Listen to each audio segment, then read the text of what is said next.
सावन का महीना चल रहा है। इन दिनों बोल बम की गूंज अपने आसपास आपको भी सुनाई दी। कावड़ लेकर शिव भक्त सड़कों पर दिख रहे हैं। कोई 100-50 तो कहीं पर भक्त सैकड़ों किलोमीटर की दूरी तय करके जल लेकर भगवान भोलेनाथ पर चढ़ाने जाते हैं। पश्चिमी यूपी हरियाणा से कावड़ियों का बड़ा जत्था हरिद्वार आता है, जबकि बिहार यूपी से बहुत बड़ा वर्ग देवघर जाता है। कई लोग आसपास के मंदिरों तक जाते हैं। अपने आसपास से गुजरने वाले इन शिव भक्तों की सेवा कर पुण्य का चलन हिंदुस्तान की परंपरा है। पिछले कुछ सालों से योगी सरकार ने इन कावड़ियों पर फूल की बारिश के साथ रास्ते में उनके रहने खाने सोने का इंतजाम को ठीक किया। साथ में यूपी उत्तराखंड की सरकारों ने हेलीकॉप्टर से पुष्प वर्षा की। लेकिन फूलों की इस बारिश को लेकर असदुद्दीन ओवैसी जी फूंक गए, मतलब नाराज हो गए, आग बबूला हो गए। ओवैसी का ट्वीट आपके सामने पहले रख देता हूं। कांवड़ सेवा को रेवड़ी कल्चर से जोड़ते हुए उन्होंने लिखा कि यह बीजेपी की तुष्टीकरण पॉलिसी को सामने लाती है। एक के बाद उन्होंने 3 ट्वीट किए।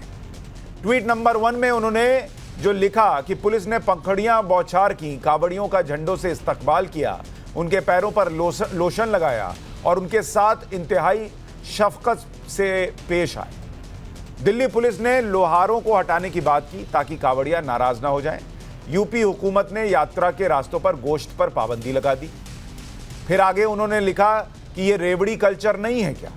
मुसलमान खुली जगह पर चंद मिनट के लिए नमाज भी अदा करे तो बवाल हो जाता है। मुसलमान को सिर्फ मुसलमान होने की वजह से पुलिस की गोलियों, हिरासती तशद्दुद और एनएसए, यूएपीए, लिंचिंग, बुलडोजर और तोड़फोड़ का सामना करना पड़ रहा है। ट्वीट नंबर 3 उन्होंने किया कि कावड़ियों के जज्बात इतने मुतजलजल हैं कि वे किसी मुसलमान पुलिस एहलकार का नाम भी बर्दाश्त नहीं कर सकते। यह भेदभाव क्यों? यकसानियत नहीं होनी चाहिए। एक से नफरत, दूसरों से मोहब्बत क्यों? एक मजहब के लिए ट्रैफिक डाइवर्ट, दूसरे के लिए बुलडोजर क्यों? असदुद्दीन ओवैसी के ये 3 ट्वीट आपके सामने रख दिए, जिसमें साफ दिख रहा है कि उनको बड़ी परेशानी हो गई कि कावड़ियों पर फूल कैसे बरस गए। और हर बार की तरह लंबी चौड़ी फहरिस्त है झूठ की कि मुसलमानों को टारगेट किया जाता है, मुसलमान सड़क पर नमाज पढ़े तो दिक्कत हो जाती है। अरे भैया, दिक्कत हो जाती है क्योंकि पूरे सड़क को जाम कर दिया जाता है। कावड़ियों के लिए सड़क जाम नहीं हो रहा, उनके लिए सड़क पर रास्ता बनाया गया। वैसे ही जैसे मुहर्रम का त्योहार होता है तो वहां पर मुहर्रम का जुलूस निकलता है तो उसके लिए भी रास्ता बना दिया जाता है। कावड़ियों पर फूल की बारिश से आग बबूला हुए ओवैसी इतने पर नहीं रुके। कैमरे पर यह भी बताया कि उन्हें दिक्कत क्यों है, किन किन बातों से है। एक बार उनका बयान सुनिए, फिर आगे की बात बताता हूं। आप कांवड़ यात्रा को, कांवड़ियों को आप उनके पैर दबाइए, उनके पैर की मालिश करिए, आप उन पर फूल बरसाइए, इस पर हमको एतराज़ नहीं है। मगर जब कोई एक मुसलमान चंद मिनट के लिए नमाज पढ़ता है तो 153A 295 लगा देते हैं, उसमें आप मदरसे को तोड़ देते हैं। तो ये यूनिफॉर्मिटी होनी चाहिए। आप डिस्क्रिमिनेशन कर रहे हैं समुदायों की और रिलीजन की बुनियाद पर, जो हमको लगता है गलत है। असदुद्दीन ओवैसी रोज बोलते हैं, हर मुद्दे पर बोलते हैं, और उसमें से आधी से ज्यादा बातें जो हैं वो फैक्चुअली सही नहीं होती।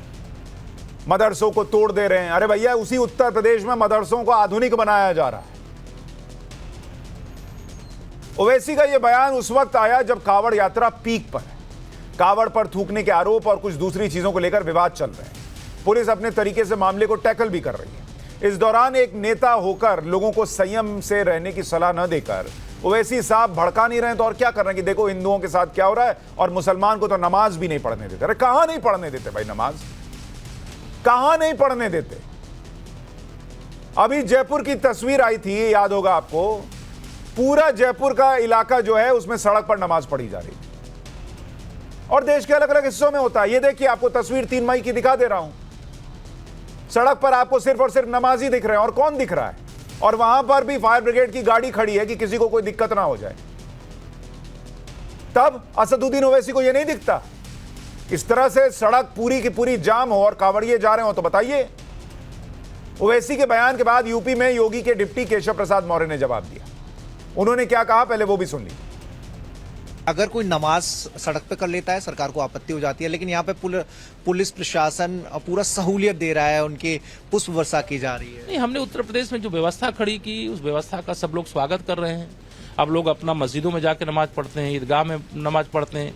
कुछ ऐसे लोग हैं जो समाज में वैमनस्यता फैलाने के लिए इस प्रकार की कोशिश की है, उनकी जांच की गई तो उसके तमाम तार कहीं से जुड़े हुए पता चलते हैं।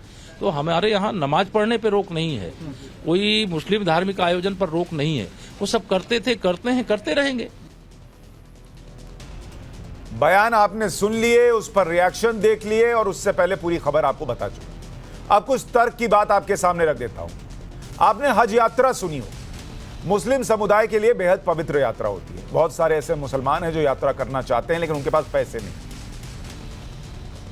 हिंदुस्तान में पूर्व की सरकारों ने हज सब्सिडी देनी शुरू की, उसके बाद कई शहरों में हज हाउस बन गए। हाजियों के लिए नेताओं ने पलक पावड़े बिछा दी, सब्सिडी के तौर पर टैक्स पेयर का पैसा भी बांटा और सुविधाएं भी दी। चलिए ठीक है, दी, लेकिन कावड़ियों पर पुष्प की बारिश हो गई तो ओवैसी साहब को बड़ी दिक्कत हो गई। उन्होंने कावड़ियों पर फूलों की बारिश को सड़क पर खुली नमाज से जोड़ दिया। खुले में नमाज पर बुलडोजर चलती है ऐसी अफवाह भी फैला दी। दिखाएं वो तस्वीर जहां लोग सड़क पर नमाज पढ़ रहे हैं और बुलडोजर चला दिया गया हो, दिखाएं जरा तस्वीर। कोई प्रशासन या किसी की सरकार बिना नियम कानून के चलती है क्या? कोई खुले में नमाज पढ़ रहा है तो उसके घर पर बुलडोजर चला जा रहा है क्या? कहां पर हुआ? सबूत है कोई? अभी तक जहां भी बुलडोजर चला वहां कुछ ना कुछ बात रही, अवैध कब्जा रहा। अदालत तक गए लोग और अदालत ने भी कहा कि बुलडोजर अगर अवैध निर्माण पर चल रहा है तो उसको नहीं रोकेंगे। लेकिन ओवैसी अपने हिसाब से संविधान चुनते हैं, अपने हिसाब से संविधान की बातें चुनते हैं, अपने हिसाब से अदालत को मानते हैं, अपने हिसाब से नहीं मानते।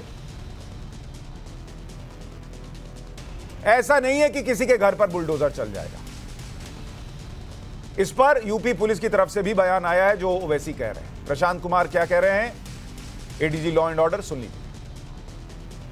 जो माइनॉरिटी के भाइयों ने भी देखा होगा आपने कि कांवड़ियों का किस तरह से वेलकम किया, उनको पानी पिलाई, उनके इलाज इत्यादि की व्यवस्था थी। इसी तरीके से जब दूसरे धर्म का होता है तो दूसरे पक्ष के लोग भी व्यवस्थाएं करते हैं। अभी हाल ही में बकरीद का त्यौहार हुआ था, तो शासन के लेवल से जो भी व्यवस्थाएं होती हैं वो ट्रेडिशन के हिसाब से कराई जाती हैं।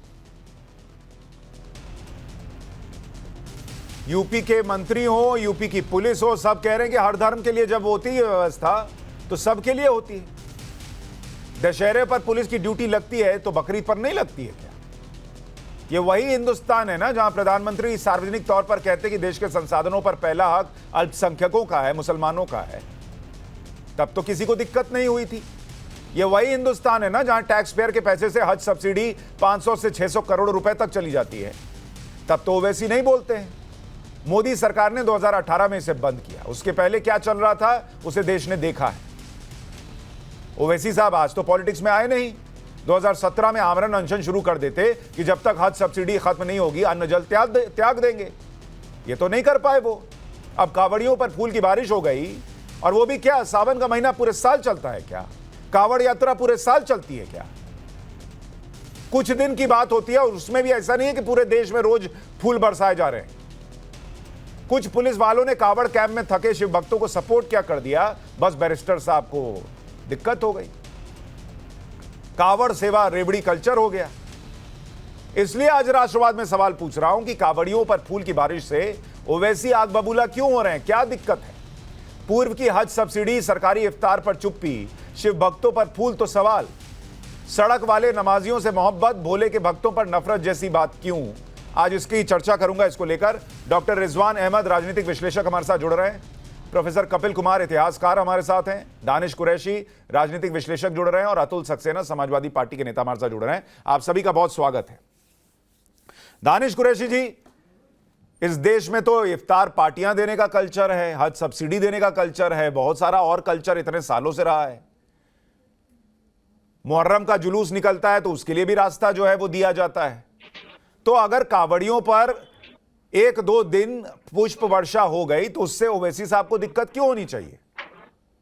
देखिए, मैं आपको बताऊं, दरअसल बात यह है कि ब्यूरोक्रेसी को जो है इससे दूर रहने की जरूरत है, क्योंकि हमारा देश सेक्युलर है और इन चीजों से परहेज करने के राजनीतिक पार्टियों के प्रोग्राम, अगर आप इफ्तार पार्टी की बात करते हैं, मुहर्रम की बात करते हैं या कावड़ यात्रा की बात करते हैं, तो राजनीतिक पार्टियां अपने अपने तरीके से हिस्सा लेती ही हैं, सभी पार्टियां लेती हैं, कोई बाकी नहीं है उसमें। अपने अपने तरीके से सेवा चाकरी जो भी उन्हें करना होता है हर मजहब के प्रोग्राम में वो करती हैं।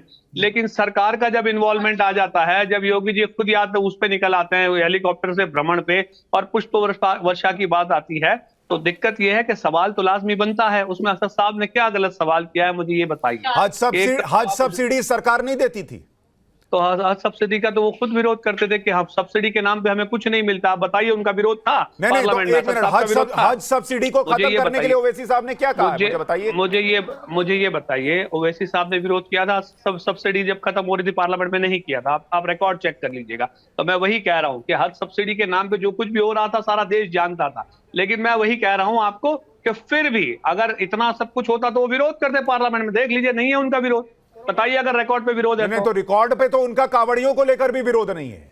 विरोध तो उनका ट्विटर पर है, विरोध तो उनका कैमरे के माइक पर है, अंदर खड़े होकर थोड़ी कावड़ियों का विरोध कर रहे हैं। तो फिर आप पार्लियामेंट में लेकिन सर दानिश कुरैशी वो क्या कह रहे हैं कि नमाज से दिक्कत है और कावड़ियों से दिक्कत नहीं है।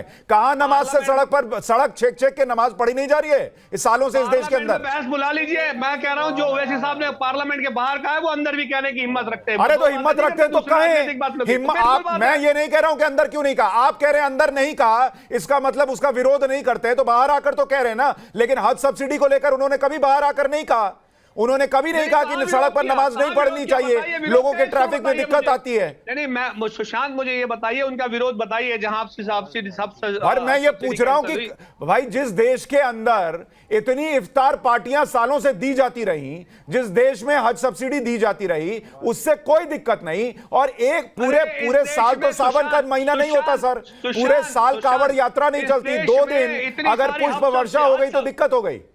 इस देश में इतनी सारी हज सब्सिडी मिली, इतनी सारी इफ्तार पार्टियां हुई, और मुसलमानों का हाल क्या हुआ पता है? सच्चर कमेटी। अरे भाई, तो ये हिंदुस्तान के हिंदुओं को सोचने दीजिए कि हम पर कावड़ियों पर अगर पुष्प वर्षा कर रहे हैं तो ये गलत है या नहीं। ओवैसी क्यों बताने आ रहे हैं? तौर पे विरोध नहीं, नहीं, असदुद्दीन ओवैसी नहीं, दानिश कुरैशी साहब, असदुद्दीन ओवैसी इसका मतलब सेक्युलर नहीं है। मुसलमान को आप कुछ भी दे दीजिए, उनको दिक्कत नहीं है, हिंदू के लिए पुष्प वर्षा दीजिए, उनको दिक्कत होती है। एक तरफ आप बुलडोजर चलाएंगे, दूसरी तरफ नहीं, किसके घर पर बुलडोजर चला है? सुप्रीम कोर्ट ने कहा कि बुलडोजर जो है नहीं रोक सकते, अवैध निर्माण पर चलेगा। हिंदू के घर पे भी चल रहा है, मुसलमान के घर पर भी चल रहा है। ओवैसी को सिर्फ मुसलमान दिखता है तो क्या करें? वो तो सारी नीतियां तो दिखाई पड़ती हैं सुशांत। नहीं, दानिश भाई, आप कम से कम असदुद्दीन ओवैसी को डिफेंड करने के नाम पर गलत बात मत बोलिए, क्योंकि वो तो फैक्ट बिना बोले चले जाते हैं। आपसे फैक्ट पर बात होगी। रिजवान अहमद, आपके हिसाब से क्या कावड़ियों पर पुष्प वर्षा करके इस देश में सेक्युलरिज्म खत्म कर दिया गया है और यह बहुत बड़ा अपराध कर दिया है योगी आदित्यनाथ और कुछ सरकारों ने?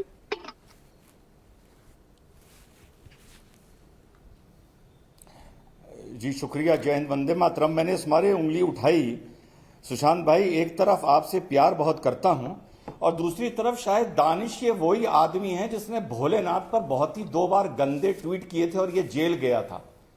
तो भाई मैं 20 मिनट बाद ज्वाइन कर लूंगा, 20 मिनट दानिश भाई की सुन लो, क्योंकि इस आदमी के साथ मैं डिबेट में नहीं बैठ सकता। ये निहायत ही गलीज बदतमीज इंसान है।